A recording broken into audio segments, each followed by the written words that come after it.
Blouse ఎలా ఉందండి చూడండి. కంప్యూటర్ వర్క్ అయితే వచ్చిందండి చూడండి.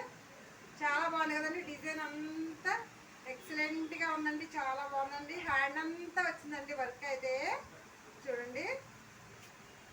అసలు మామూలుగా లేదండి. అసలు అసలు చూసేవాళ్ళకి ఎవరైనా చూపుతో ఈ వర్క్ చేయించుకోవాలనిపిస్తుందండి. చూడండి ఒకసారి వర్క్ చూడండి. హ్యాండ్ ఫ్రంట్ చూడండి. ఫ్రంట్ చూడండి ఎంత నీట్గా ఉందో. ఫ్రంట్ బ్యాక్ నెక్ చూడండి షేపు చూడండి. ఇవి కూడా చాలా బాగున్నాయి కదండి. బాగా చేశారు కదండి. చాలా బాగున్నది కదండి. ఇదే కలర్ కాంబినేషన్ సారీ అయితే ఇదో చూడండి. సారీ పెళ్ళిళ్ళు సీజన్ కదండి. చాలా హడావిడిగా ఉంటుంది. అందుకనే కొత్త మీకు వీడియోలో నేను కనిపించలేకపోతున్నాను. ఓకేనండి. మా వీడియోలో చూసి సబ్స్క్రైబ్ చేయండి. Okay bye.